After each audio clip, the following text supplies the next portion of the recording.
friends. I'm going to read Lily's Purple Plastic Purse by Kevin Hanks. Lily loved school. I love school. She loved the pointy pencils, she loved the squeaky chalk, and she loved the way her boots went clickety-clickety-click down the long, shiny hallway. Lily loved the privacy of her very own desk. She loved the fish sticks and chocolate milk every Friday in the lunchroom. And most of all, she loved her teacher, Mr. Slinger. Mr. Slinger was as sharp as a tack. He wore artistic shirts. He wore glasses on a chain around his neck, and he wore a different colored tie for each day of the week. Wow, said Lily. That was just about all she could say. Wow. Instead of greeting students or good morning pupils, Mr. Slinger winked and said, Howdy. He thought that desk and rows were old-fashioned and boring. Do you rodents think you can handle a semicircle?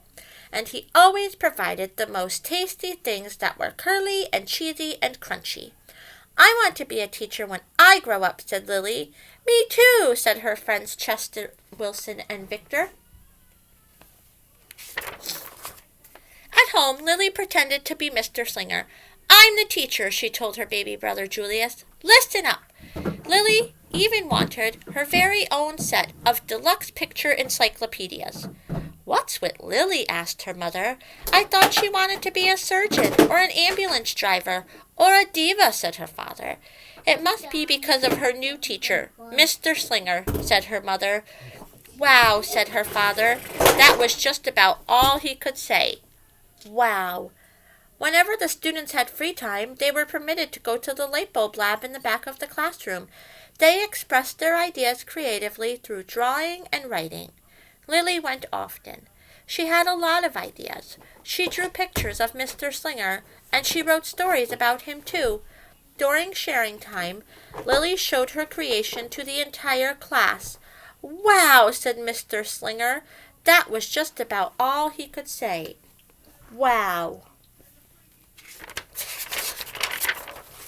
When Mr. Slinger had bus duty, Lily stood in line, even though she didn't ride the bus. Lily raised her hand more than anyone in the class, even if she didn't know the answer, and she volunteered to stay after school to clap erasers.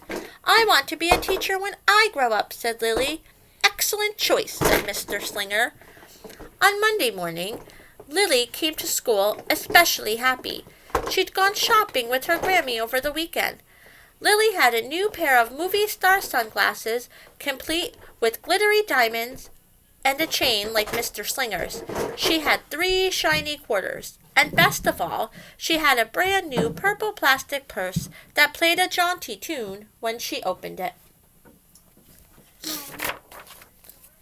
Lily wanted to show everyone. Not now, said Mr. Slinger. Listen to our story. Lily had a hard time listening. Lily really wanted to show everyone. Not now, said Mr. Slinger. Let's be considerate of our classmates. Lily had a hard time being considerate. Lily really wanted to show everyone. Not now, said Mr. Slinger. Wait until recess or sharing time. But Lily could not wait. The glasses were so glittery, the quarters were so shiny, and the purse played such nice music, not to mention how excellent it was for storing school supplies. Look, Lily whispered fiercely. Look, everyone. Look at what I've got. Everyone looked, including Mr. Slinger. He was not amused. I'll just keep your things at my desk until the end of the day, said Mr. Slinger. They'll be safe there, and then you can take them home. Lily's stomach lurched. She felt like crying. Her glasses were gone. Her quarters were gone. Her purple plastic purse was gone. Lily longed for her purse all morning.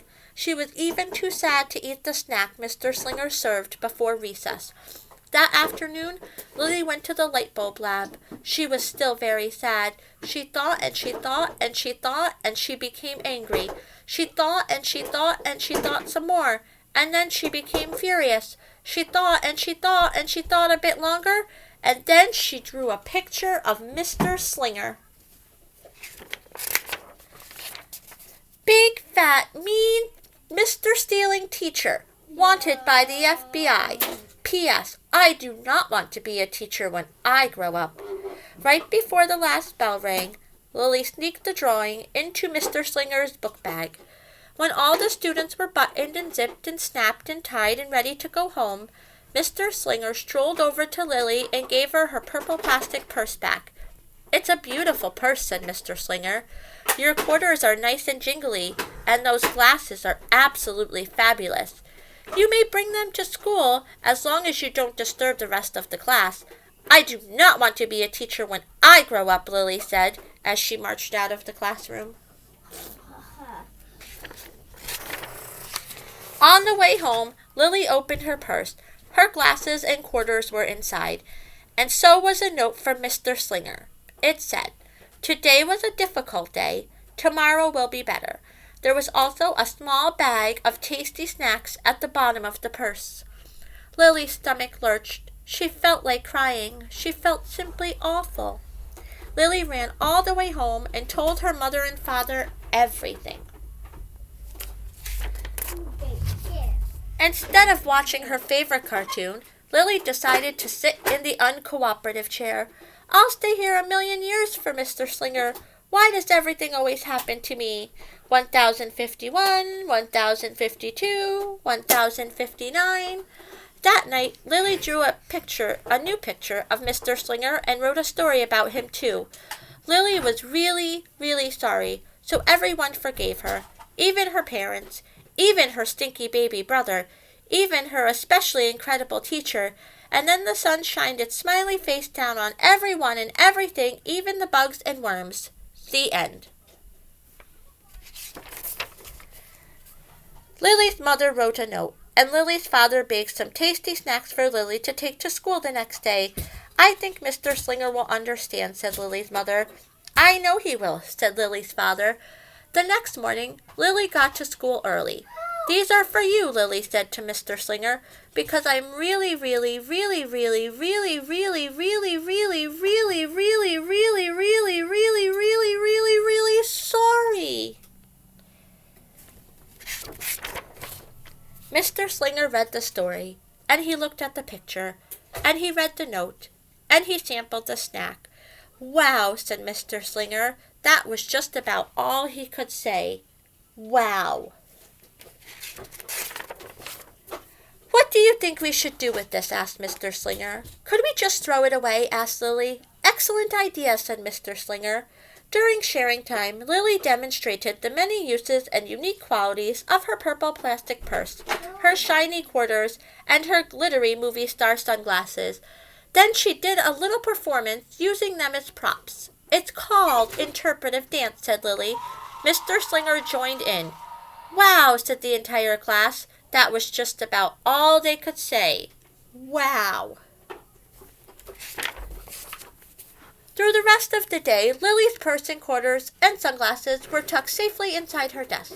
She peeked at them often, but did not disturb a soul. Right before the last bell rang, Mr. Slinger served Lily's snack to everyone's delight. "What do you want to be when you grow up?" asked Mr. Slinger. "A teacher," everyone responded. Lily's response was the loudest. "Excellent choice," said Mr. Slinger. As the pupils filed out of the classroom, Lily held her purple purse close to her heart. Mr. Slinger was right. It had been a better day. Lily ran and skipped and hopped and flew all the way home. She was so happy, and she really did want to be a teacher when she grew up. That is, when she didn't want to be a dancer or a surgeon or an ambulance driver or a diva or a pilot or a hairdresser or a scuba diver. Bye.